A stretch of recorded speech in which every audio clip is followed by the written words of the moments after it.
इस देश के बारे में कहा जाता था ये बना नहीं सकता, ये सिर्फ खरीदेगा। आज वही देश आर्टिफिशियल इंटेलिजेंस से बने वॉरशिप खुद तैयार कर रहा है, और सिर्फ एक या दो नहीं, पूरे 19 वॉरशिप एक ही साल में। ये कहानी नहीं, हकीकत है, और ये हकीकत सामने आ रही है 2026 के भारत में। आज हम बात कर रहे हैं भारत के उस ताकत की जो दिखती कम है लेकिन समुद्र में सबसे ज्यादा असर करती है। साल 2026 ये साल भारतीय नौसेना के इतिहास में एक नया रिकॉर्ड बनाने वाला है, क्योंकि इस एक साल में भारत 19 नए वॉरशिप नौसेना को देने वाला है। इतिहास में पहली बार भारत इतनी बड़ी संख्या में वॉरशिप एक साथ तैयार कर रहा है। पिछले साल यानी 2025 में भारत ने 14 नए जहाज नौसेना में शामिल किए थे, जिसमें एक सबमरीन भी थी। तब दुनिया ने कहा था भारत तेज हो रहा है, लेकिन 2026 ये सिर्फ तेजी नहीं, ये एक छलांग है। अब जरा रुकिए और असली सवाल समझिए, इतने बड़े,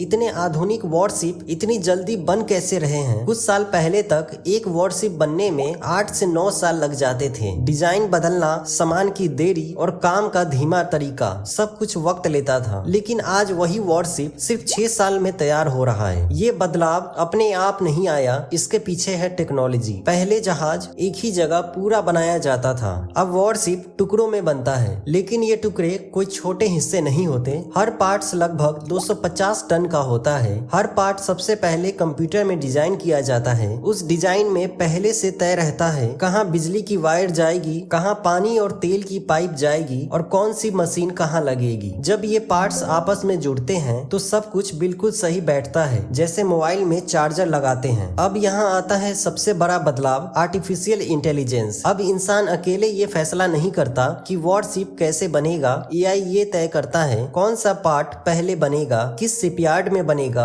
और किस दिन कौन सा सामान पहुंचेगा। मतलब अब वॉरशिप अनुमान से नहीं, डाटा और कैलकुलेशन से बनता है। इसी वजह से काम तेज हो गया है और गलती बहुत कम। अब बात करते हैं उन जहाजों की जो 2026 में समुद्र में उतरेंगे। इनमें सबसे खास है स्टील्थ टेक्नोलॉजी वाले वॉरशिप। ये ऐसे जहाज होते हैं जो दुश्मन के रडार पर बहुत देर से दिखते हैं। दुश्मन को लगता है समुद्र खाली है, और तभी ये वॉरशिप अचानक सामने आ जाता है। जनवरी 2025 में ऐसा पहला वॉरशिप नौसेना में शामिल हुआ। अगस्त 2025 में 2 और आए, और 2026 में कम से कम 2 और हाईटेक वॉरशिप समुद्र में उतरेंगे। लेकिन 2026 सिर्फ लड़ाई की तैयारी नहीं है। कुछ जहाज समुद्र की गहराई जांचने के लिए होते हैं। कुछ जहाज डूबी हुई सबमरीन या फंसे हुए नाविकों को बचाने में काम आते हैं। ये जहाज समुद्र के नीचे बहुत गहराई तक जाते हैं, जहां इंसान नहीं जा सकता। मतलब साफ है, अब सिर्फ लड़ने की नहीं, बचाने और संभालने की भी पूरी तैयारी चल रही है। अब जरा बड़ी तस्वीर समझिए, जब भारत इतने एडवांस वॉरशिप खुद बना रहा है तो इसका मतलब है भारत के इंजीनियर अब दुनिया की टॉप टेक्नोलॉजी पे काम कर रहे हैं। भारत के शिपयार्ड अब साधारण कारखाने नहीं, हाईटेक फैक्ट्रीज बन चुके हैं। 2026 सिर्फ जहाजों की गिनती नहीं है, ये साल है ये दिखाने का कि भारत अब सिर्फ खरीदने वाला देश नहीं रहा। अब भारत डिजाइन करता है, बनाता है और खुद इस्तेमाल करता है। सीधी भाषा में कहे तो भारत अब समुद्र में भी फ्यूचर रेडी बन चुका है। अगर आपको लगता है कि टेक्नोलॉजी ही आज की असली ताकत है तो वीडियो को लाइक कीजिए और चैनल को सब्सक्राइब जरूर कीजिए, क्योंकि अगली वीडियो में हम बात करेंगे 2030 तक भारतीय नौसेना कितनी आगे निकल जाएगी।